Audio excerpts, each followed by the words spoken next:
So I am so pleased to be here in Barcelona today, talking to all of you. I've met some really incredible actors and agents in this audience, all of whom are so integrated into making sure that we redesign a new future. For those of you that don't know, Interface is a global carpet tile manufacturer. Our founder, Ray Anderson, started as a traditional textile manufacturer, take, make, waste, and had an epiphany moment 20 years ago. Started our company on a radical journey towards sustainability that has really become a galvanizing force. Today, I'm so proud to talk to you about a program called Networks. It is a partnership program that is reimagining what a supply chain, a global supply chain can look like. I'm following on some of the incredible themes we've heard this morning: innovation, social sustainability, design, a circular economy. How can we start connecting these things together? And it is about partnership. We can't do this alone. So I'm going to start by introducing you to a film that will tell you a lot more about this program than I can.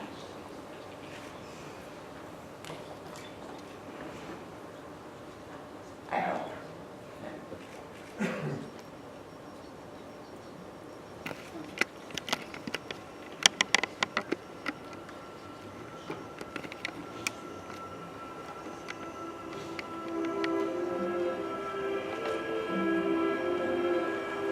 Ray Anderson, who founded Interface about 20 years ago, set the business to achieve what no other business had done, which was be truly sustainable as an organisation. We call that Mission Zero. He often used to say, if and when we achieve Mission Zero, we could become restorative through the power of our influence.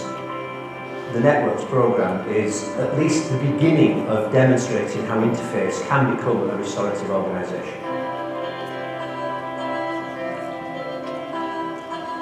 Networks is a programme that Interface has developed with the Zoological Society of London and our other partner, Aquafil, who is a fibre supplier to Interface.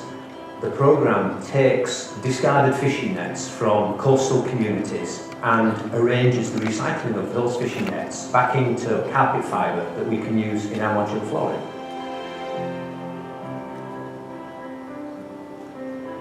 What we're doing with Networks is creating a new and innovative and practical example of an inclusive business model.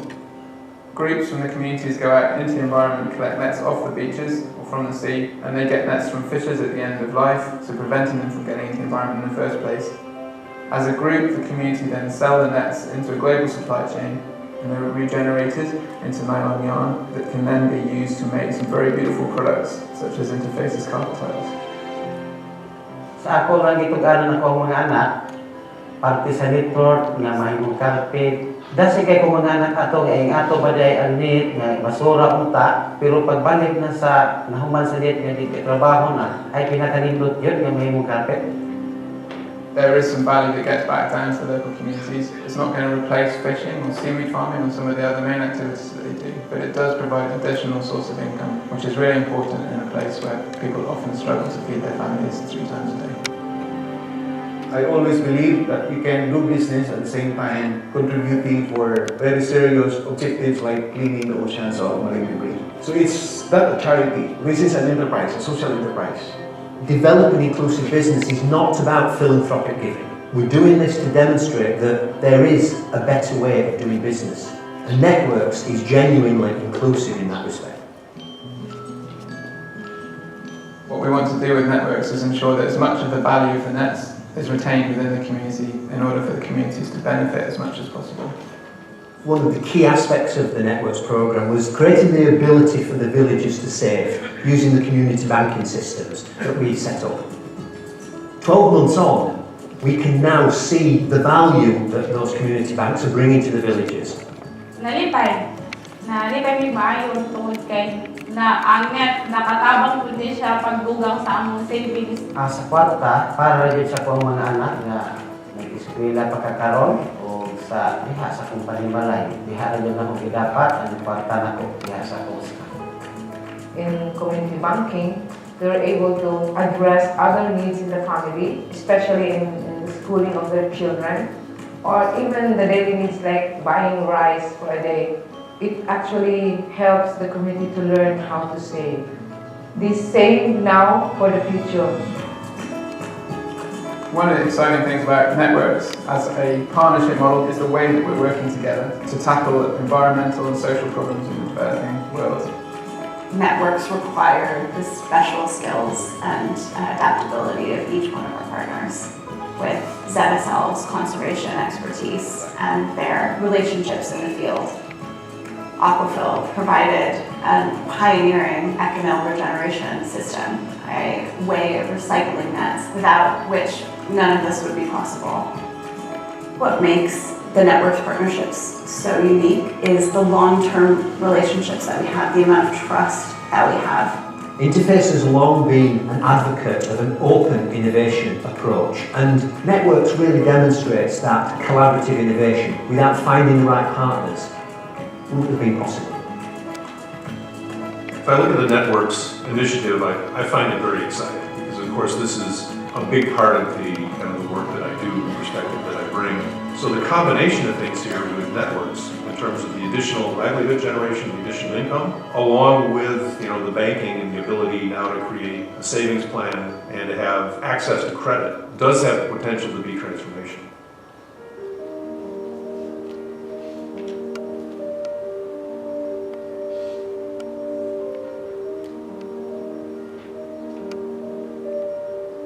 It really shattered the whole country. Houses were destroyed, villages were just erased. Nakatuog ko, na-shock na ako, nga ningurog ako mga anak, nila, nagapos na ako. Naunsa ni kay, naratol ni kay, kung mapatulunong sa may tabo na ako. Then kasagaran sa mga bayan na damage.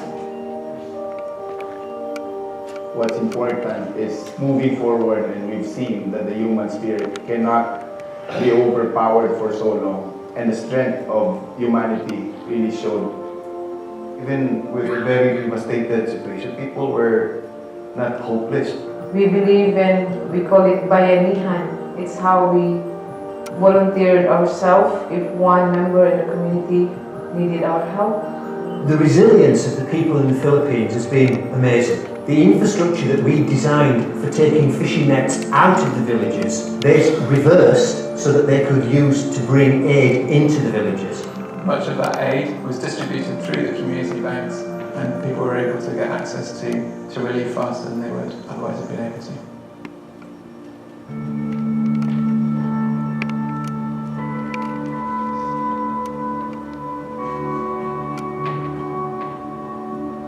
One of the things I find really interesting over the last year is seeing the way that the people are responding to the programme. What we expected to find after the earthquake was that the volume of nets being collected would reduce as people's priorities change and they focus on trying to rebuild.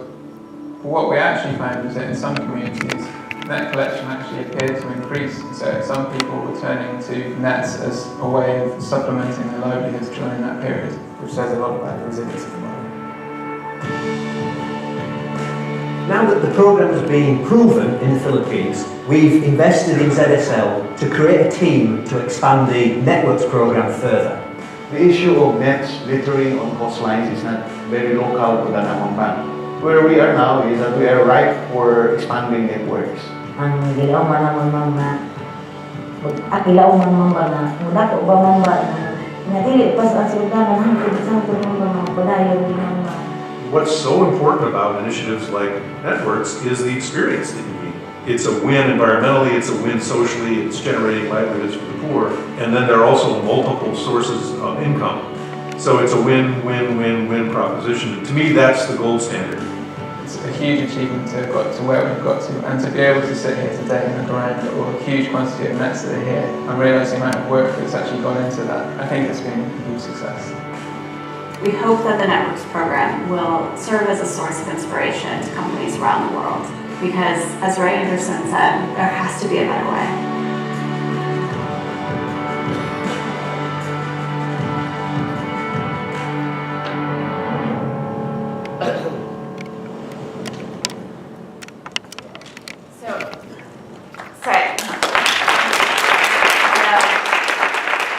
I hope you don't mind, I just got comfortable on the couch. It's a little bit easier than standing and talking to you. and this is a fun conversation. So nature, the natural world, nature does not do waste. Right? It's a foreign concept. The output from one piece of a system becomes an input to another. And it's just this perfectly and beautifully designed element of complete connected togetherness. And not quite sure what's going on behind me, but pay no attention to the slides. It's a little bit out of sync, so I'll just talk to you. But in order for businesses to succeed, brands have to differentiate, right? They separate themselves from the pack. They, in order to retain competitive advantage, we try and be the only one in the game. But we lose perspective on the fact that we're actually connected to a bigger system. When Ray first had his epiphany moment 20 years ago, he knew he couldn't do this alone. In 1994, sustainability wasn't even on the radar in manufacturing, and people thought he was nuts. And so he did something completely unexpected, and he brought experts from inside and outside his industry to come together and help him redefine the future of what sustainable manufacturing could be at Interface. Because he knew that when you step out into the void, it is a whole lot more reassuring to do it with someone else. And it's also a lot more fun, right? So as a company, we consistently challenge our customers and our suppliers to join us on this journey. We challenge them to join our mission. And about 10 years ago, one of our primary yarn manufacturers, Aquafil, was inspired by Ray's call to action and pioneered a way of regenerating nylon waste from commercial fishing nets into 100% recycled nylon yarn. And this was miraculous for us to help us get off virgin oil, to give us a feed that we could bring nylon back into a circular system. And right about that same time, we were bombarded by corporates, these corporate messages of companies who were exploiting labor costs. They were ignoring safety regulations and really just endangering lives. And we knew beyond a shadow of a doubt that we needed a social mission that was in keeping with our environmental one. We didn't really know where to start, right? So followed Ray's example and brought the smartest people we could find into one room.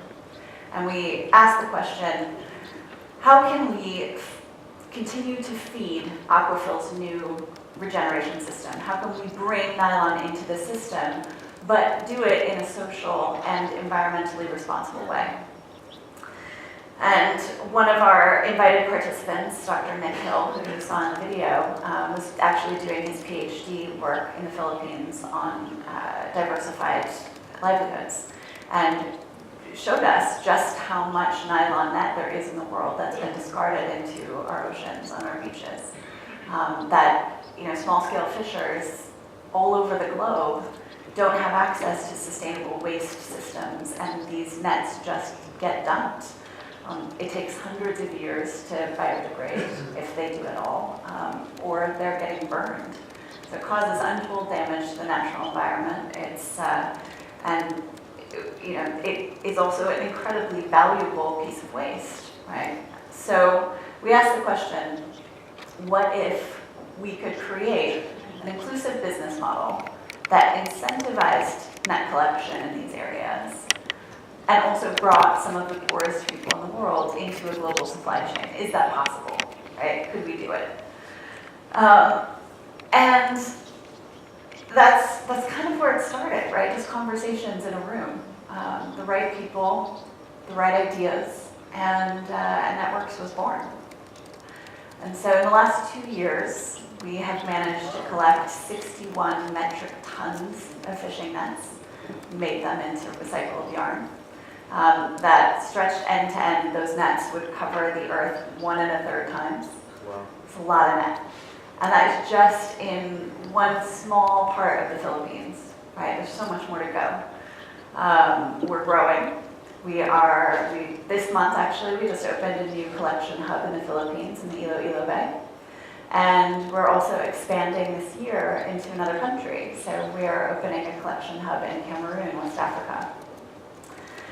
But the only way that these kinds of programs happen, dramatic, inclusive business it just can't happen in a vacuum. You can't do this alone. And at the core of this program is a very unique and collaborative partnership without which none of this could be possible, right? The strength of these sort of very consistent partners bringing everything they have to the table and really working together to find solutions in ways that are completely foreign to us, right? We're a carpet manufacturer. We don't ship waste out of developing countries. These were all very new challenges that we faced. If we had not partnered with ZSL, we wouldn't have been able to establish the trust and the grassroots community effort that had been established by them over years of conservation research in the Philippines. They brought the best of themselves to this partnership. We actually spent months and months researching what would be the best infrastructure to think about collecting these nets, right? Because what you don't want to do is go into a small developing country and say, guys, we got the answer, it's cool, we're on it. You need this to bubble up through the community. This has to feel natural, and what we didn't want to do is disrupt already existing economies. We didn't want to ruin, anything, right? We couldn't do good by doing bad. So we spent months as a team researching the best financial infrastructure and finally decided on a community banking option, right? These are village savings and loan association models that help us. It's a partnership model, and it's a participant model where participants join, and sort of what we've seen is that it's created this unbelievable sense of pride in the communities, a pride of participating, a pride of learning about sort of financial security in an area of the world that rarely has anything at the end of the day to save, right? We've the photos that you're seeing are actually from my last trip to the Philippines. And if I can take a moment to just have a personal reflection, talking to the participants who engage in this program, who sell their nets back into the networks program, to see the light and the joy on the face where they realize that this waste can be treasure, right? To know that they are a part of something that's bigger than themselves. And to see the children play in a community that used to be littered by nets and waste and debris and is now clean and fresh, and fish are coming back into their waters. It completely changed my life. And that you're part of something bigger, and it made me so unbelievably proud. But I guess when we first embarked on this, right, we had no idea really what we were going to build. We were kind of stepping into a void, just like Ray did 20 years ago. And we knew that we were going to need to prototype together. We knew we were going to have to, rely on each other, but I don't think we knew at all how much we would learn from each other. Because, when you're trying to build a model like this and prove the financial viability of this model, pennies make a difference on whether or not this program pays for itself, right? So every little bit counts. And nets, by their very nature, are these voluminous things, right? These massive, billowy clouds of nylon. And in order to make sure that you're maximizing the value of those nets, you need to squeeze as much as possible into these shipping containers going from the Philippines to Slovenia when they're being recycled. And in the developing world, that's no problem, right? There are electrical balers that will offer up any level of compression and in seconds. But how do you deal with this when you're in remote island villages with no electricity and no running water? right? You can't just squeeze them down, it doesn't work, I promise, I tried. But that's really where collaborative innovation, or what we call co-innovation, comes to play. So we had engineers from Interface co-designing with community team members on the ground, trying to sort of engineer a baler that would work with just mechanical and human energy. And it was an element of successful failure for sure. We started and we gained some learning and got a chance to prototype and perfect the model that we're using now. And when you think about the logistics involved in a program like this, right? We had no idea when we started that there would be a major issue shipping waste from the Philippines and importing it into Europe. Didn't know. But after months of paperwork and painful conversations, we ended up developing another partnership with a fair trade exporter in the Philippines, and another beautiful relationship of learning was born. And I guess what I'm saying is that none of this is easy, right? It's pretty awesome, but it's hard work. Reimagining a supply chain takes a lot of hard graft. It takes sleepless nights. It takes the willingness to prototype and rework and relearn and redo multiple times. And it ultimately takes the dedication and the collaboration of being with the right partners, right? Because ultimately, we take on this challenge because it is the most transformational, the most rewarding, the most inspirational work any of our team members could ever imagine doing with their lives, right? This program makes us proud. And, it's all of us in this room are here together because we know that in order to protect our future, it's up to business to step up to the plate and really work together to redesign the future of industry in an extremely resource-constrained world. And when I think about what we've managed to do with this program in 2 short years, it's just amazing. We've managed to creatively source nylon in a way that is socially, commercially, and environmentally responsible. We have developed and deepened professional and personal relationships with Cedicel and Aquafil and our shipping partners that is really beyond what I could have imagined.